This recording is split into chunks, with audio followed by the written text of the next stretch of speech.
Bonjour, bonjour la grande famille. C'est toujours votre formateur Trésor C'est Bright. Aujourd'hui, nous allons parler d'une très petite, je dirais une information qui m'a été demandée par un abonné concernant une vidéo parlant du petit véhicule équipé de la boîte automatique, autrement appelée boîte grammaticale. Nous avons devant nous un petit véhicule, je ne sais pas même la marque, je crois que c'est Mazda ou autre comme ça. Je vais juste vous expliquer le nécessaire et quelques boutons, leur fonctionnalité dans ce petit véhicule, je vais dire. Comme vous voyez, pour ne pas perdre le temps, nous avons à notre gauche et je dirais notre droite ici, le bouton de commande pour les portières et je dirais pour les vitres. Ces 4 boutons nous servent à descendre les vitres. Celui-ci c'est pour CD, je vais dire, c'est pour les 2 vitres de derrière. Les 2 autres ici c'est pour les 2 vitres de devant. Mais il y a la commande automatique ici. Cette commande veut dire, au lieu que vous maintenez les boutons appuyés pour descendre les vitres, on va appuyer juste une fois comme ça. Les vitres vont descendre de soi. Et c'est ça l'importance de ces boutons. Ces 2 boutons qui sont devant, ce sont les locks. Ça s'appelle des locks. Ça sert à bloquer et à verrouiller les vitres de manière à ce que les passagers ne puissent pas descendre les vitres ou si vous voulez qu'ils puissent descendre ou monter. C'est ces 2 boutons ici. J'ai dit les boutons ici. L'autre, c'est pour verrouiller les locks d'ouverture des portes. Je ne sais pas si vous voyez. C'est pour verrouiller ça. Si vous appuyez sur ces boutons, ça va automatiquement verrouiller ces locks. Comme ça, les passagers de derrière ou de devant ne peuvent pas ouvrir les portières. Seulement si vous ouvrez. On passe là. Et on vient ici, vous voyez là, il y a un petit bouton qu'on a écrit Mirror avec des directions plus LR. Ça veut dire quoi ce bouton? Ce bouton commence avec celui qui est en haut. Le L ici veut dire left, c'est en anglais. Left ici, c'est pour les miroirs gauche là-bas. Le right, c'est pour les miroirs droite. Ça veut dire right en anglais. Donc left, gauche, right, droit. Si vous appuyez comme ça, vous mettez sur left, au lieu que vous partez dresser votre miroir vous-même, vous pouvez le faire à travers ce bouton. Vous appuyez comme ça, le miroir aura tendance à venir de ce côté. Si vous voulez le retourner, le faire monter, le faire bouger de manière où vous voulez, selon seulement les directions qui sont ici. Si vous finissez avec celui de là-bas, vous pouvez changer, vous prenez le right. Ça sert aussi à faire la même chose avec les miroirs du côté droit. Et si vous terminez à régler, vous allez remettre les boutons au centre. Vous les mettez au centre. N'appuyez pas. Si vous appuyez comme ça, vous êtes à gauche. Ici, nous sommes au centre. Vous appuyez. Là, vous êtes à droite. Là, nous allons les remettre au centre. Là, il est au centre. Le petit bouton que vous voyez ici, celui-ci nous aide à retarder les miroirs. Vous pouvez aller garer votre véhicule quelque part et il y a beaucoup de passagers qui passent. Alors, si vous laissez les miroirs ouverts comme ça, quelqu'un peut l'arracher. En passant, il peut l'arracher. Alors pour les retarder, vous allez appuyer seulement sur ces boutons comme ça. Les miroirs vont se couvrir de soi. Ça va couvrir comme ça. J'espère que vous avez tout compris. Nous passons de ce côté pour voir d'autres commandes qui sont importantes, que je vais vous expliquer seulement des choses importantes. Comme nous avons ici, nous avons ça. Nous avons ces manettes. Ils sont à deux. Il y a des manettes. Il y a un de ces côtés qui nous sert à mettre des clignotants. Si je monte comme ça, c'est pour le clignotant gauche. Si je descends comme ça, c'est pour le clignotant droit. Au milieu, donc, il n'y a pas de clignotant. Si je le tire vers moi comme ça, c'est pour demander la passage. Je dirais les passages. Hein. Les phares vont s'allumer, ça s'éteint de soi. Vous voyez, je tire comme ça s'allume, ça s'éteint de soi, devant là. Et à son côté, on a encore un autre joystick là que nous devons tourner, c'est pour les phares. Si vous tournez comme ça c'est tournable. Si vous tournez, vous mettez les phares, hein, on. Vous allez allumer les phares, c'est on. Et le demi-fait plutôt. Et si vous tournez de nouveau, l'image ne se laisse pas voir. C'est bien mentionné ici, bien, on a bien dessiné ces phares. Là, vous avez mis les phares. Maintenant, vous pouvez mettre les phares comme ça, vous roulez à 50 et je dirais, les phares s'allument à 50 mètres. Maintenant, pour mettre les phares à 100 mètres, qu'est-ce que vous allez faire? Vous allez juste rentrer cette manette devant comme ça. Là, vous avez mis 100 mètres. Si vous voulez retourner à 50 mètres, vous le tirez encore comme ça, vous rentrez à 50 mètres. Je me répète un peu pour la bonne compréhension. J'ai dit, vous montez comme ça, c'est le clignotant gauche, pas de clignotant. Clignotant droit, pas de clignotant. Phare, éteindre, allumer. 100, 50. Si vous tirez encore, ça se passe. Ça rentre de soi. Passe. Vous demandez la route pour allumer le phare et l'éteindre. Nous avons fini avec cette petite manette. Nous prenons encore celle d'ici. J'espère que vous la voyez bien. Celle-ci, il y a un peu beaucoup de commandes, il y a beaucoup d'indications, mais les commandes sont seulement moins. Celle-ci nous sert à mettre les pare-brises. Hein. Vous pouvez être en train de rouler sous la pluie ou pendant la pluie. Vous voulez mettre les pare-brises et essayer votre pare-brise avec les essuie-glaces. Qu'est-ce que vous allez faire? On a deux positions. On a les rear. Les rear, c'est pour les pare-brises derrière. Si vous voyez derrière là-bas, il y a un petit pare-brise. Vous les voyez? Ça sert à allumer les essuie-glaces de derrière pour essayer les pare-brises de derrière là. Si vous les maintenez comme ça, il va mettre de l'eau derrière et puis il essuie automatiquement. Si vous relâchez, il revient normal. Si vous voulez maintenant l'allumer, vous allez juste tourner. Là, on a écrit on. Vous tournez comme ça, vous avez mis on. Là, l'essuie-glace de derrière va commencer aussi à tourner pour essayer les pare-brises, je dirais. Alors, si vous voulez allumer celui de devant, qu'est-ce que vous allez faire? C'est toujours comme l'autre bouton là. Vous allez remarquer que celui-ci bouge que dans un seul sens. Lui ne monte pas. Il ne monte pas, vous voyez? Il monte et puis il rentre. Ça, c'est pour faire les passes directes là. Si peut-être il y a l'invisibilité devant, peut-être il y a, je dirais, une mouche peut-être qui vous barre la vie dans votre pare-brise pour vous débarrasser de la mouche là ou soit juste de la poussière qui est venue comme ça, il y a pas la pluie. Vous allez juste tirer comme ça, vous touchez juste une fois, vous laissez, les pare-brises vont, les essuie-glaces vont monter et puis rentrer. Ça va vous débarrasser de ce que vous barre la vie là. Alors, pour allumer les essuie-glaces normales pendant la pluie, on est déjà sur on. On, c'est pour les, je vous ai dit, c'est pour les essuie-glaces de derrière. Pour celui de devant, vous allez juste descendre. Vous descendez plutôt, je veux dire, cette manette, une fois comme ça, vous l'avez mis sur essuie-glaces de devant à la vitesse première. Vous savez, les essuie-glaces ont aussi des vitesses. Ça dépend de l'allure de pluie. Si vous descendez pour la deuxième fois comme ça, là, vous êtes sur la deuxième vitesse de l'essuie-glace. Là, ça va un peu monter, un peu vite là. Si vous descendez pour la troisième fois, c'est la dernière vitesse. Là, ça va aller vite pour essayer. Si la pluie est un peu fatale et beaucoup, je veux dire. Nous avons fini avec ça. Du coup, nous cherchons encore ce qui est important à vous expliquer dans ce petit véhicule équipé de la boîte grammaticale ou automatique. Nous avons ces boutons, ça c'est pour les faits d'hasard, les faits d'hasard, autrement appelé les 4x4, qui ne se dit pas en conduite, mais pour passer les messages, on va appeler ça comme ça. Ça c'est l'effet d'hasard ou l'effet de détresse, autrement comme ça. Ok. À part ça, ce sont les commandes des radios. Je pense pas que c'est important pour moi de vous expliquer ça. Je vous explique ce qui est important. Nous passons directement à la partie climatisation. Comme vous voyez ici, nous avons, ça c'est la partie climatisation. Comment vous allez mettre votre climatiseur en marche dans ce type de véhicule? On commence d'abord ici. Ça, c'est la partie qui règle la vitesse des ventilateurs. La vitesse, c'est que l'air va commencer à sortir. L'air peut être fraîche ou chaude, on ne sait jamais, l'air que vous voudrez. Alors, si vous tournez, si vous remarquez ici, on a bien dessiné, ça c'est les fans, oui, c'est genre ventilateur, on a bien dessiné. Ça gère la vitesse, cette partie. Si vous mettez par exemple sur 1, il y aura de l'air qui va sortir, mais pas tellement beaucoup. Si vous mettez sur D, il y aura un peu beaucoup, comme ça, ici beaucoup, jusqu'à ce que vous serez sur un maximum à la 4, ce qui veut dire l'air sera juste jusqu'au maximum. Alors, après avoir réglé votre niveau d'air, vous mettez par exemple RD ou R3 comme ça par exemple, vous allez maintenant descendre ici pour allumer votre climatisation. La climatisation s'allume où? Ça s'allume ici, avec ces boutons au milieu, les AC ici. Vous allez l'appuyer.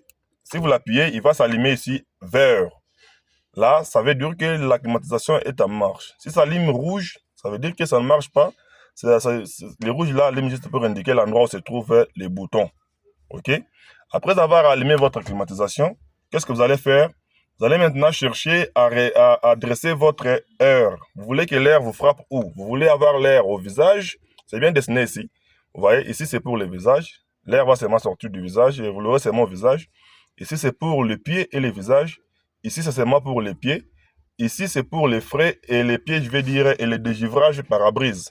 Ça, on l'utilise souvent pendant la pluie. Tu vois, c'est D ici, c'est pendant la pluie ou pendant la neige.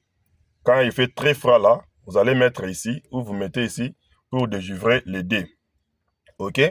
Alors, supposons que nous avons choisi, par exemple, l'air. Ouais, malheureusement, ça tourne pas, ça cale déjà. Bon, permettez, ça va quand même. Nous avons choisi de mettre notre air ici. Ça veut dire, nous les voulons copier. Alors, normalement, nous ne pouvons pas vouloir l'air copier. Ça, si nous mettons au pied, ça veut dire qu'il fait froid. Nous voulons un peu nous réchauffer. Dans l'essence, nous voulons maintenant avoir les chaud au lieu de l'air frais. Nous avons allumé notre climatisation comme ça. Là, la climatisation est allumée. Nous avons choisi l'endroit où nous voulons de l'air. Nous avons aussi choisi la vitesse de l'air que nous voulons. Maintenant, nous allons aller sur la partie climatisation pour maintenant dire au camion, et je dirais, je parle de camion, voyez-moi ça, au véhicule de nous donner l'air soit fraîche, soit chaude. Ok? C'est ici que se gère l'air. Vous allez maintenant choisir, vous tournez comme ça. Si vous tournez jusqu'au fond, vous voyez, nous sommes du côté blé. Là, nous sommes au fond. Jusqu'au fond comme ça, il sera très froid parce que c'est le maximum, hein, c'est le maximum de la fraîcheur. Vous voyez? Là, vous aurez une heure, je dirais, très fraîche, très fraîche là, que vous pouvez même vouloir descendre. Ok? Si vous mettez par exemple ici, ça, vous êtes au milieu. Donc l'air sera fraîche, mais pas tellement fraîche dans le sens là. Vous allez choisir. Si vous voulez maintenant avoir l'air chaude, aussi longtemps que vous roulez, vous êtes pendant la pluie, peut-être vous voulez avoir une air chaude, qu'est-ce que vous allez faire?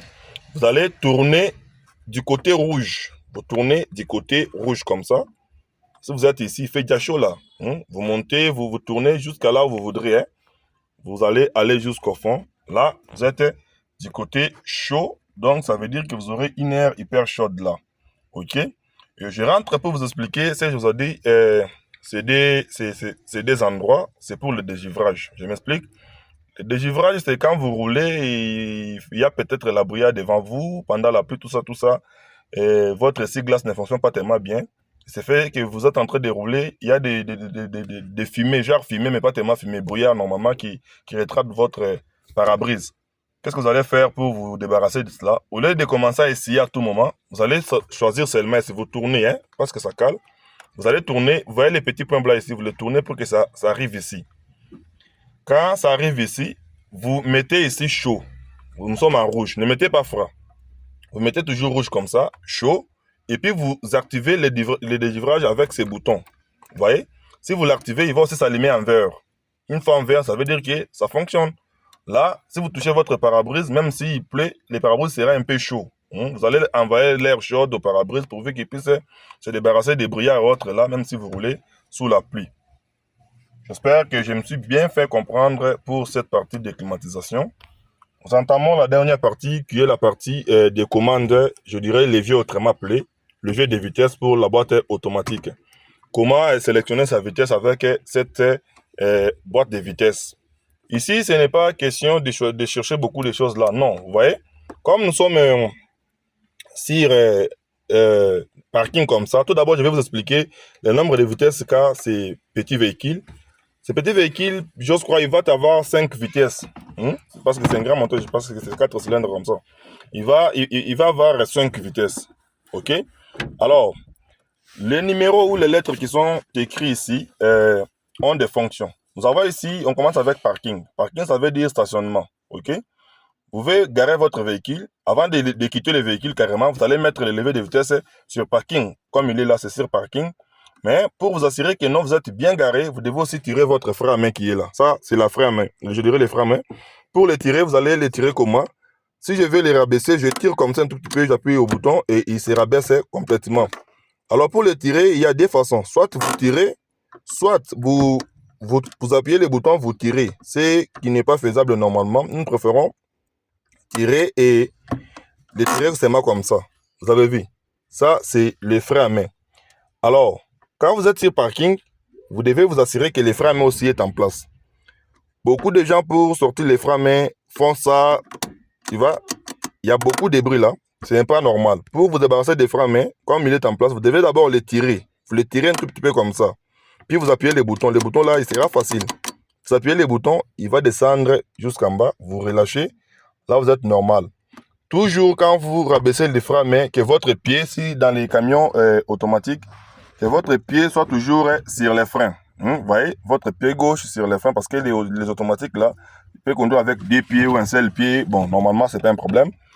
soit sur les freins, pour vous assurer que non, le véhicule est maintenu à l'endroit juste. Je remets mon frein à main, je continue avec mes explications. Je vous ai dit, ces boutons servent à parquer le véhicule ou à garer. Alors, les boutons qui est ici, les shift lock ici, ce bouton est hyper important. Il y a beaucoup de gens qui ne connaissent pas la fonction de ces boutons. Vous allez avoir votre véhicule comme ça, votre batterie tombe en panne, vous êtes en train de rouler. Alors, pour sortir la vitesse comme ça, c'est difficile, ça sort pas, vous voyez, ça sort pas. Alors, ces boutons vont intervenir, pourquoi? Si vous l'appuyez, c'est comme si vous avez coupé les locks qui bloquent ces levées de vitesse.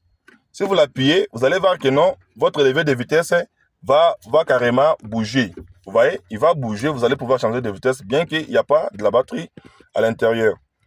On rattrape, on saute, on part sur la deuxième lettre qui est la lettre R. La lettre R, ça veut dire reverse. C'est normalement en anglais. Les écrits ici sont toujours en anglais. R, ça veut dire reverse, donc marche arrière. Pour faire la marche arrière, vous allez mettre votre levier sur la lettre R et au tableau de bord aussi, on va écrire R. Ça vous aidera à faire la marche arrière. La lettre N veut dire neutral. Neutral, c'est naître. C'est naître. Donc, ici, vous n'avez ni la vitesse avant, ni la vitesse pour recul. Vous êtes au neutre. Ça, c'est la zone neutre. Vous voyez? Donc, il n'y a pas de vitesse. C'est dangereux de rouler ici parce que si vous perdez les freins, il vous serait difficile d'aller soit arrière, soit devant. Donc, c'est carrément difficile, ok? Il ne faut pas toujours rouler sur neutre et il ne faut jamais garer votre véhicule sur neutre. Je me souviens d'un petit secret pour vous donner, le petit secret concernant ces types de véhicules à boîte automatique. Comment les garer? Si vous voulez garer le véhicule, vous êtes sur D, en train de rouler sur D, vous voulez garer votre véhicule, il ne faut pas directement vous appuyer sur la pédale de frein, vous freinez, le véhicule se stationne normalement, maintenant vous voulez le quitter. Ne placez pas votre levier directement sur la lettre P pour parquer. Non, ne faites pas ça. Mettez d'abord votre levier sur la lettre N, ok? Vous mettez votre levier sur la lettre N, vous serrez les freins à main. Vous serrez les freins à main. Les freins à main, supposons qu'il était comme ça. Vous étiez en train de rouler, du coup vous êtes arrivé à votre destination, vous voulez quitter le véhicule. Vous allez devoir pousser votre levier sur la lettre N pour laisser le véhicule libre sans vitesse. Du coup, vous serrez les freins à main. Quand vous serrez les freins à main, c'est les freins à main qui va bloquer le véhicule. Ok? Après avoir serré les freins à main, là maintenant, vous poussez votre levier au parking pour parquer. Pourquoi vous allez faire ça? Ça va garder votre boîte de vitesse. Parce que si vous parquez directement ici, c'est la boîte de vitesse qui bloque le véhicule, ce n'est pas les freins à main. Or, il faut laisser la charge au frein à main et laisser aussi la boîte de vitesse se reposer calmement sur parking. Ok? J'espère que je me suis bien fait comprendre par là. Sinon, ce n'était pas nécessaire de vous l'expliquer. Nous entamons sur notre lettre D. D veut dire, vous voyez, on a bien mentionné là, on dit D-3.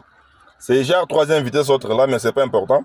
Je vais vous expliquer et c'est ce qui veut dire drive. D veut dire drive, donc conduire. Si vous mettez votre levier sur drive, ça veut dire que vous voulez maintenant conduire.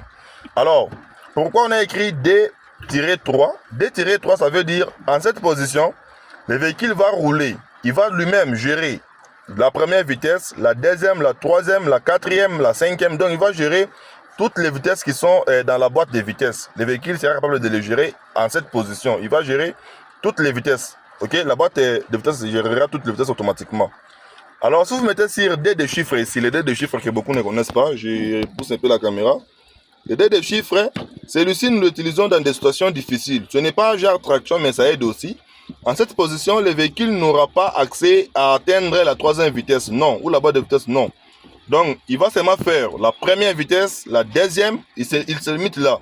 Donc, il n'est qu'en première et deuxième. Même si vous accélérez comment, vous allez sentir que le véhicule aura tendance à beaucoup gronder, mais il ne se relance pas, donc il ne court pas. Parce qu'il est bloqué à la première vitesse et la deuxième vitesse. Du coup, vous allez devoir passer le levier sur D-3 pour qu'il ait la troisième, quatrième, pour qu'il ait normalement toutes les vitesses. Il faut rouler ici, c'est pour la liberté. Et ici, c'est pour limiter les véhicules à 2 vitesses seulement. Première, deuxième, au cas où vous voulez par exemple remorquer un autre véhicule, vous voulez par exemple, vous êtes embourbé, vous voulez un peu vous retirer, vous allez devoir essayer ici. Si ça ne marche pas, du coup, vous allez prendre L. L, ça veut dire... Ah, ça se laisse même pas voir. Attends, vous allez voir la lettre qui est à l'intérieur. Il faut que vous voyez bien, j'aime pas. trop de questions. L, c'est lourd. Donc, c'est genre la première vitesse. Hein. J'espère que c'est bien vu. Ça sort comme M, mais c'est L. C'est comme la première vitesse. C'est genre la traction. OK? Mais ce n'est pas la traction. Ça aide aussi. Donc, vous pouvez rouler ces petits véhicules genre manuel, mais pas tellement manuel. Vous mettez votre levier sur L, vous accélérez un tout petit peu, vous le poussez sur D, vous avancez un tout petit peu, vous le poussez sur D3 ici. Ça va toujours fonctionner. C'est comme si vous étiez à la première vitesse, deuxième vitesse, du coup vous êtes monté à la troisième vitesse. Mais ce qui n'est pas normal, c'est ce genre de véhicule. Carrément, songez toujours de les mettre sur le départ de temps où vous voulez aller. Et si vous avez une situation difficile que vous voulez vous débarrasser, sélectionnez L ou soit 2, 2. Il reste un petit bonus que je vais vous montrer. Malheureusement, sur ce tableau de bord, nous n'avons pas le contact de ce véhicule à présent. Il y a un petit bouton que je vais vous montrer. Malheureusement, il y a un bouton qui est hyper important ici. Je vais vous montrer le rôle de ça. Il serait mieux que vous le voyez seulement au tableau de bord dès que le véhicule sera allumé. En tout cas, mes amis, je vous demande toujours de vous abonner et d'activer votre cloche de notification pour ne rater aucune de mes prochaines vidéos. Et vous qui suivez mes vidéos sans pour ne pas arriver à la fin, du coup, me poser des questions pour savoir des choses qui sont expliquées à la vidéo, sachez toujours que je ne vous répondrai pas. Je réponds toujours les questions aux gens qui avaient suivi la vidéo jusqu'à la fin, qui ont compris ce qui est expliqué, du coup, me posent des questions qui ne marchent pas avec la vidéo. Là, je peux répondre. Mais pas la question, ça va, par exemple, comment utiliser, comment régler les rétroviseurs. Aussi longtemps que j'ai expliqué dans cette vidéo comment régler les rétroviseurs. Mais vu que vous n'avez pas suivi la vidéo jusqu'à la fin, vous allez sauter et vous venez me poser une question comme ça. Ça va rester une question non, je dirais pas, à ne pas répondre. En tout cas, on se rattrape pour notre prochaine vidéo où j'aurai les clés de contact pour ces petits véhicules. On va devoir faire un petit tour, on va rouler et ensemble, vous allez voir comment changer de vitesse, comment le faire démarrer. Il y a une différence entre démarrer et mettre les moteurs en marche. Ne vous trompez toujours pas parce que démarrer c'est autre, mettre les moteurs en marche c'est autre. En tout cas, mes amis, je vous dis merci, au revoir et prochainement, n'oubliez pas de vous abonner, d'activer la cloche de notification pour ne rater aucune de mes prochaines vidéos.